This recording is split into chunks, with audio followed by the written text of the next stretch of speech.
The wind whispered across the Afghanistan mountain ridge, a gentle breeze that belied its deadly impact on a bullet's trajectory at extreme distance.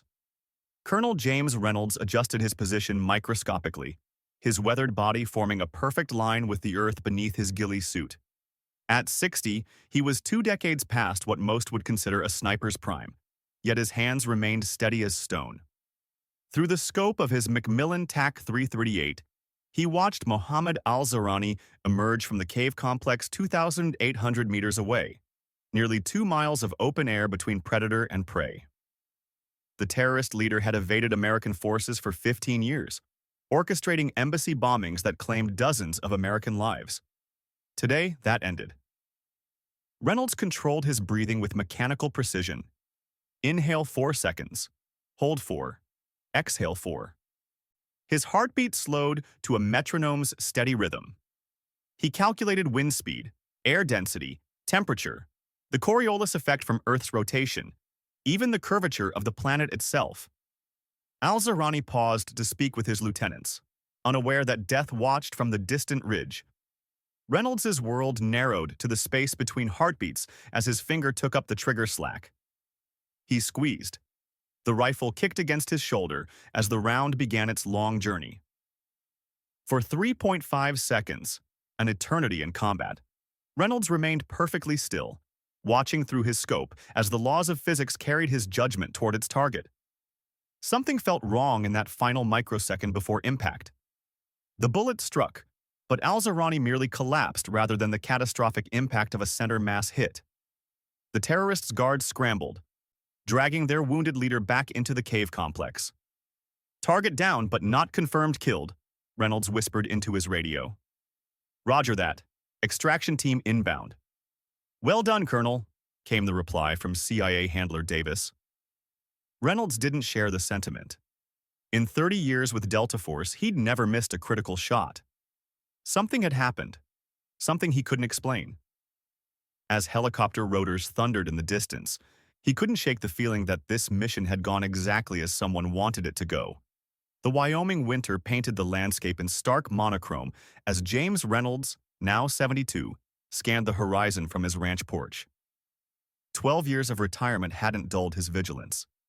His hair had gone completely silver, but his frame remained hard and lean, the result of daily workouts that would exhaust men half his age. Movement at the tree line caught his eye, a gray wolf stalking his sheep. Without hurry, Reynolds lifted his Winchester to his shoulder. At 400 yards, most hunters would consider it a challenging shot. Reynolds simply exhaled and squeezed. The wolf dropped instantly. "Still got it, old man," he muttered to himself, lowering the rifle. The crunch of tires on gravel announced a visitor.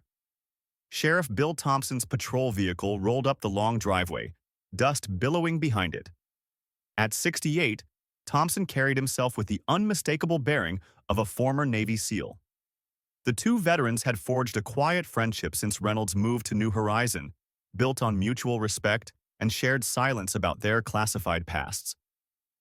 "Morning, Jim," Thompson called as he climbed out, his breath clouding in the cold air. "Thought you might want to know we've had some strangers in town. 3 black SUVs with tinted windows. Government plates, but scrubbed." Reynolds nodded, reading the warning in his friend's eyes. "Just passing through?" "Asking questions about local ranches. Your name came up specifically." Thompson paused. "They're using encrypted comms, military grade. These aren't regular feds." Reynolds absorbed this information, his face betraying nothing. "Appreciate the heads up, Bill. There's something else." Thompson handed over a printed satellite photo. "My cousin still works at the Pentagon. Owed me a favor." Reynolds studied the image, a compound in Pakistan. His blood ran cold as he recognized the figure captured by the long-range lens. "Al-Zahrani," he whispered. "Alive." Thompson nodded grimly. "Photo's 3 months old. Thought you'd want to know, considering Operation Deadfall. The mission Reynolds had never discussed, even with Thompson. The mission that had haunted his dreams for 12 years. "Thanks, Bill." Reynolds folded the photo carefully. "I might need to take a trip into town. Stock up on supplies." Thompson understood the subtext. Weather's turning. Might be good to prepare for a long storm. After the sheriff departed, Reynolds moved with practiced efficiency. From beneath the floorboards of his bedroom, he extracted a metal case, the tools of his former trade. Inside lay his custom sidearm, communication devices, and a leather-bound journal containing codes and contact protocols no longer officially sanctioned. For 12 years, he'd convinced himself that retirement was enough, that the quiet life he'd built could wash away the blood on his hands. Now, the past had found him regardless. The small general store in New Horizons served as the town's social hub. Reynolds moved through it with calculated casualness, selecting canned goods and ammunition while observing the other customers. Near the register, he froze momentarily as a woman in a practical flannel shirt turned toward him. Major Sarah Mitchell, 38. When he'd last seen her in Afghanistan, she'd be 42 now.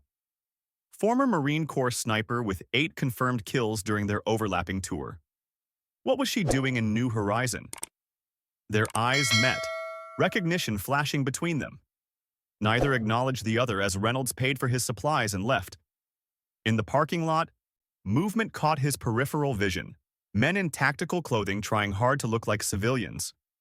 Reynolds drove home taking 3 separate routes to confirm his suspicion. He was being followed. That night, as darkness wrapped around his isolated ranch house, Reynolds removed the false bottom from his gun cabinet. From this hidden compartment, he retrieved a thumb drive and a classified folder marked Operation Deadfall, Top Secret. The documents revealed what the public never knew. Al-Zarani had survived Reynolds' shot. The CIA had fabricated his death, allowing the terrorists to continue operations under their watchful eye. They'd used him as an unwitting intelligence source, tracking his contacts through the terrorist network. The final page contained a recent intelligence brief. Al-Zarani was no longer under control. He'd built a massive narcotics and weapons operation, using his CIA protection as a shield. Now he was negotiating with extremist elements for the sale of 3 portable nuclear devices. A sharp knock at the door interrupted Reynolds' reading. Hand on his concealed pistol, he approached cautiously.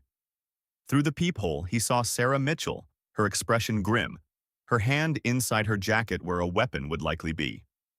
Reynolds opened the door slightly. "Major." "Colonel, may I come in? We don't have much time." Her voice was tense, urgent. Reynolds hesitated, then stepped aside. Sarah entered, immediately moving away from windows. "They found us, Colonel. CIA's cleaning house. Everyone who knows about Deadfall. General Harrington died this morning. Car accident." Her expression made it clear there was nothing accidental about it. "We're the last 2 who know Al-Zarani is alive." "Why now?" Reynolds asked, though he suspected the answer. "Because I've been tracking him for 5 years. He's arranged to sell tactical nuclear devices to domestic extremists. The sale happens in 48 hours, right here in Montana." Before Reynolds could respond, the distinctive red dot of a laser sight appeared on the wall, then another, tracking across the room. In one fluid motion, Reynolds tackled Sarah to the floor as the windows shattered under automatic gunfire. "Back door," he hissed, drawing his pistol. They crawled through the kitchen as bullets tore through the ranch house. Reynolds pulled up a trapdoor hidden beneath a rug, revealing a narrow tunnel. "Old habits," he explained as they descended into darkness. The tunnel, a relic of Reynolds' perpetual preparation for worst-case scenarios, led to a storage bunker 50 yards from the main house. Inside waited emergency supplies, weapons, and a pre-packed bag. "You expected this?" Sarah asked, checking her weapon. "I've expected something since the day I pulled that trigger in Afghanistan." Reynolds activated a small monitor showing security camera feeds of his property. Men in tactical gear were sweeping the house, moving with military precision. "CIA wet team, they're good." "We need to move," Sarah urged. "I have a vehicle hidden 2 miles east." Reynolds shut down the monitor. "Before we go anywhere, why should I trust you?" Sarah met his gaze unflinchingly. "Because I was there when you took that shot. I saw the rifle jerk at the last second. Someone sabotaged your equipment. They wanted Al-Zarani alive, Colonel. They used you." The words hit Reynolds like physical blows. For 12 years, he'd carried the weight of a failure that wasn't his own. "Who else knows we're alive?" he asked. "Just one person I trust completely. Marcus Wilson, former SEAL commander. He has a cabin in the Montana wilderness. We can reach him by morning if we move now." Reynolds gathered his gear with practiced efficiency. "Then let's not waste time." Dawn broke over the Montana mountains as Reynolds and Sarah approached the isolated cabin. Reynolds noted the nearly invisible security measures surrounding the property. Motion sensors disguised as rocks, cameras hidden in trees. The door opened before they reached it. Marcus Wilson stood in the doorway, a compact, powerfully built man of 70 with a snow-white beard and piercing blue eyes that missed nothing. A shotgun rested casually in his arms. "Sarah," he acknowledged with a nod before turning his gaze to Reynolds. "Colonel, heard a lot about you." "Likewise, Commander." Inside, the cabin's rustic appearance belied its sophisticated communications equipment and weapons cache. Wilson had clearly never stopped preparing for war. "Coffee's hot," Wilson said, pouring 3 mugs. "Now tell me why I shouldn't assume you've both gone paranoid in your old age." Sarah laid out the evidence she'd gathered. Surveillance photos, intercepted communications, financial transactions linking al-Zawrani to domestic extremist groups. "And this is the kicker," she said, showing Wilson a satellite image. "Richard Keller, deputy director of CIA, meeting with al-Zawrani 3 weeks ago in Pakistan. The same man who declared al-Zawrani dead 12 years ago." Wilson studied the photos with a scowl. "Politicians and spooks," he muttered. "Always thinking they're smarter than the people who actually do the fighting." Reynolds stared into his coffee, grappling with the implications. "I've served this country for 30 years. I don't want to believe the people I worked for could do this." Wilson's laugh was without humor. "Wake up, Colonel. They've been doing this since before any of us were born. Question is, what are we going to do about it now?" Sarah spread a map across the table. "Al-Zawrani is meeting the buyers at an estate 50 miles from here, tomorrow night. 3 nuclear devices changing hands." "And you want to stop it," Wilson concluded. "Just the 3 of us against what? Professional mercenaries, CIA operatives, and terrorists?" "4 of us," Sarah corrected. "I've contacted Mike Rodriguez, former Black Hawk pilot. Runs a private aviation company now." Wilson nodded approvingly. "Good man. Flew extraction for some of my operations." Reynolds studied the map, the tactical part of his brain automatically identifying approaches, choke points, and defensible positions. "We'd need surveillance, communication equipment, weapons." "Already have them," Wilson interrupted, walking to a storage room. He returned with 3 cases. "Never did trust the government enough to turn everything in when I retired." For the first time since the attack on his ranch, Reynolds felt a familiar clarity settling over him. The mission parameters were taking shape in his mind. "If we do this," he said slowly, "we're committing treason by their definition, taking up arms against CIA operatives." "With all due respect, Colonel," Sarah replied, "they committed treason first when they decided to let a terrorist live because it was convenient. When they decided American lives were acceptable collateral damage." Reynolds looked at the faces of these warriors, people who had dedicated their lives to protecting a nation that often didn't appreciate their sacrifices. People willing to risk everything one more time. "All right," he said finally. "Let's plan this properly, no mistakes." Mike Rodriguez arrived that afternoon, landing his helicopter in a clearing near the cabin. At 65, the former pilot moved with the easy confidence of a man who had cheated death countless times. "Heard you folks needed a taxi service," he said with a grin that belied the seriousness in his eyes. The 4 veterans spent hours developing their strategy. Rodriguez would conduct aerial reconnaissance. Wilson would set up a communications hub and coordinate from the cabin. Reynolds and Sarah would infiltrate the estate during the meeting. "Primary objective is securing those nuclear devices," Reynolds emphasized. "Secondary is al-Zawrani and whoever's buying from him." "What about Keller?" Wilson asked. "If the deputy director of CIA is involved, this goes deeper than we thought." "We need proof," Sarah said. Concrete evidence we can take to people we trust in the government? Assuming there are any left, Rodriguez added darkly. Reynolds felt the weight of command settling on his shoulders again. Mike, get airborne. We need eyes on that estate. As Rodriguez prepared to depart, Reynolds pulled him aside. If this goes sideways, I'll be there, Rodriguez interrupted. Just like Kandahar in '05. No man left behind. The reminder of that desperate extraction, Reynolds and his Delta team pinned down, Rodriguez flying through heavy fire to save them, cemented their resolve. After Rodriguez departed, Reynolds stepped outside to clear his head. The Montana wilderness stretched before him, vast and indifferent to human concerns. He thought about the oath he'd taken decades ago to defend the Constitution against all enemies, foreign and domestic. Never had he imagined those enemies might include his own agency. Sarah joined him, offering a thermos of coffee. Second thoughts? Just wondering when the line got so blurred, Reynolds replied. When we stopped being the good guys. Maybe we never were, Sarah said quietly. But this, stopping nuclear weapons from being used on American soil, this is clear. No ambiguity. Reynolds nodded, finding comfort in that certainty. A sharp whistle from Wilson interrupted their conversation. Rodriguez is on comms. You need to hear this. Inside, Wilson activated the speaker. Rodriguez's voice crackled through, tense and urgent. I've got confirmation. Al-Zerani is on site with at least 20 mercenaries, but that's not all. I've identified 3 of the buyers. One is definitely Keller. The second appears to be Senator Howard from the Intelligence Committee. And the third? Reynolds asked, though something in Rodriguez's tone told him he already knew the answer. General Alan Prescott, chairman of the Joint Chiefs. A heavy silence fell over the cabin as the implications sank in. This isn't a rogue operation, Sarah said finally. This is sanctioned at the highest levels. But why? Wilson demanded. What could possibly justify putting nuclear weapons in the hands of extremists? Reynolds's mind raced through scenarios, each more disturbing than the last. A false flag operation, a domestic nuclear incident they can blame on foreign terrorists, the ultimate justification for whatever they want, martial law, invasion of another country, unlimited defense spending. We need to move tonight, Sarah insisted. We can't wait. Reynolds shook his head. We stick to the plan.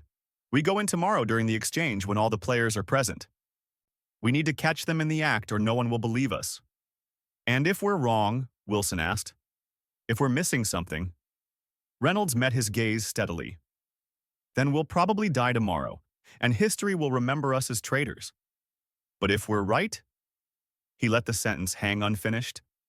If we're right, Sarah completed, then we save our country from the people who are supposed to be protecting it. The estate sprawled across 50 acres of Montana wilderness, a modern fortress disguised as a luxury retreat. Reynolds lay prone on a ridgeline, studying the compound through his scope, while Sarah documented security measures. 4 sniper nests, she whispered. Motion sensors along the perimeter, at least 15 mercenaries on rotation. Reynolds adjusted his focus to the main house. Thermal imaging shows 3 heat signatures in the west wing, probably the nuclear devices. Rodriguez confirms Keller and Prescott arrived an hour ago, Sarah added, listening to her earpiece. Senator Howard is 20 minutes out.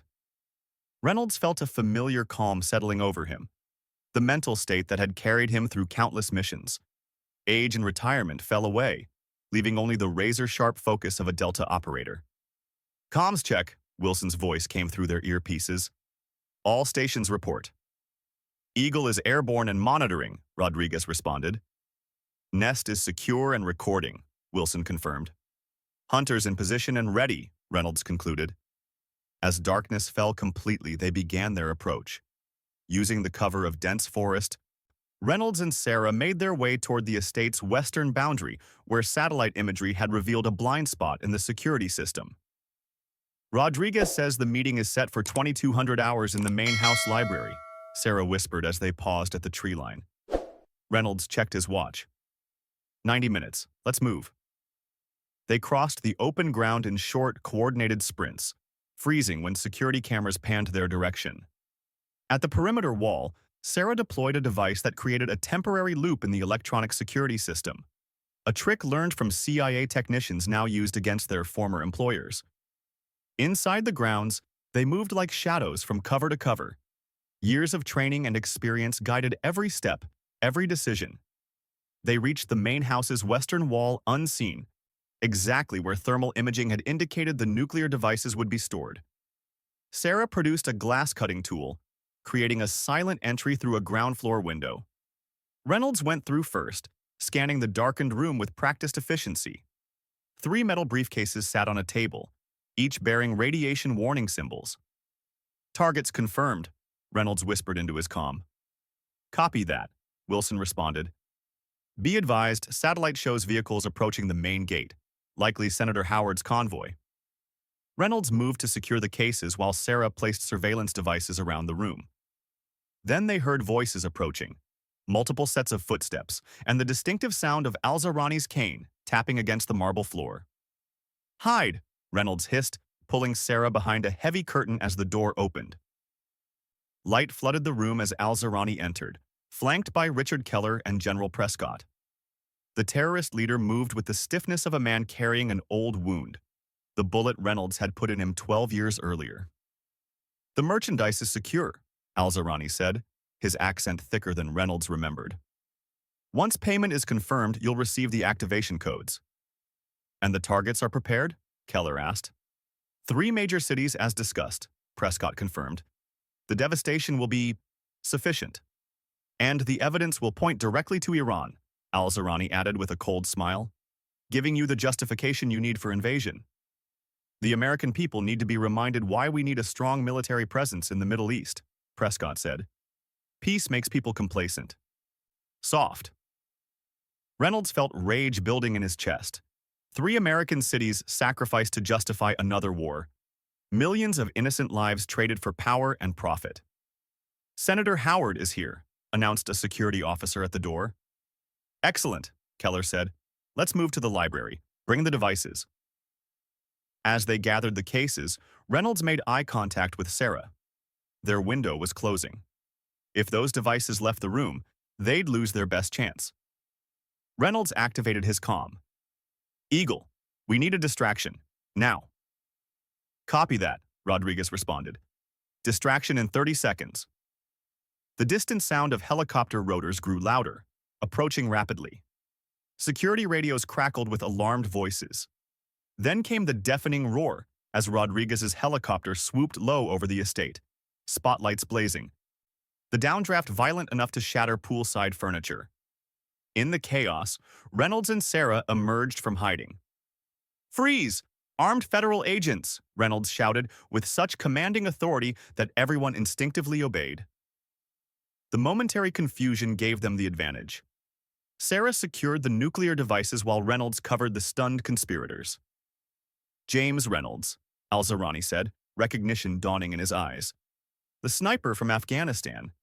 I should have known you'd be trouble again." "You should have died on that mountain," Reynolds replied. Keller recovered his composure quickly. "This is a classified CIA operation, Colonel. You're interfering with national security.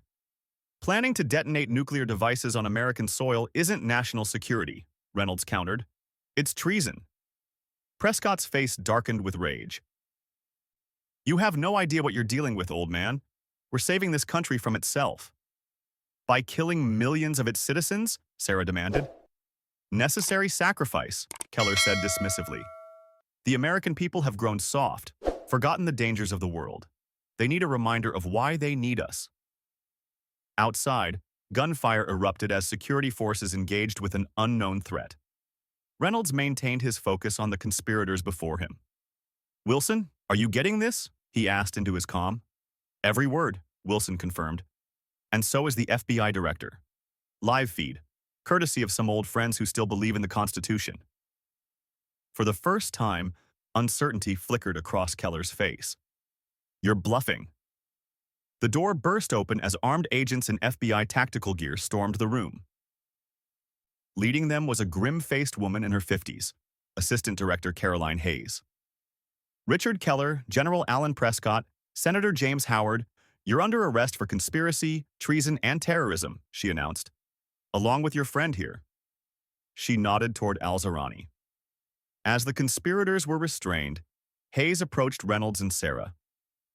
Colonel Reynolds, Major Mitchell, we received some very disturbing intelligence from Marcus Wilson this morning. Took some convincing, but when we verified it, she shook her head in disbelief. If you hadn't acted, the devices, Reynolds asked, focusing on the mission. Secure. We have nuclear response teams inbound. Hayes studied him with newfound respect. You risked being labeled traitors to save your country from its own leaders. That's the definition of patriotism, Colonel. Reynolds didn't respond. The adrenaline was fading, leaving him feeling every one of his 72 years. He watched as Alzarani was led away in handcuffs, their eyes meeting briefly. Predator and prey. Their deadly dance finally concluded. Outside, Rodriguez landed his helicopter in the estate's courtyard, giving Reynolds and Sarah a thumbs up through the windshield. Wilson's voice came through their comms. Mission accomplished, you old war horses. Now get out of there before someone decides to classify you two as national security threats. 6 months later, Reynolds stood on the porch of his rebuilt ranch house, watching the Wyoming sunset paint the sky in brilliant oranges and reds. The congressional inquiry had been conducted behind closed doors. The public told only that a terrorist plot had been foiled by alert federal agents. The truth remained classified, known only to a select few. The crunch of tires on gravel announced a visitor. Sarah Mitchell emerged from her SUV carrying a bottle of bourbon. Thought you might want to celebrate, she said, joining him on the porch. Keller and Prescott were sentenced today. Life without parole. Reynolds nodded, fetching 2 glasses from inside. Sarah poured generous measures and handed him one. To justice delayed, she offered. But not denied, he completed, clinking his glass against hers. They drank in comfortable silence, watching the light fade from the sky. What now? Sarah asked finally. Back to retirement? Reynolds considered the question. For 30 years, he'd served his country, followed orders, trusted the system. Then 12 years of exile, hiding from the truth of what that service had sometimes meant. Now, with eyes fully opened, what remained? I think there's a difference between retiring and quitting, he said slowly. I retired from Delta, from the Army, but I never quit serving what matters. He looked up at the American flag flying over his ranch, snapping in the evening breeze. I didn't fight for the people giving orders, he said. I fought for that flag and what it's supposed to mean. Sometimes serving your country means reminding its leaders what it stands for. Sarah smiled, raising her glass again. To the old warriors, then. Still standing guard. Still standing guard, Reynolds echoed, as darkness fell over the Wyoming wilderness and stars began to appear in the vast American sky.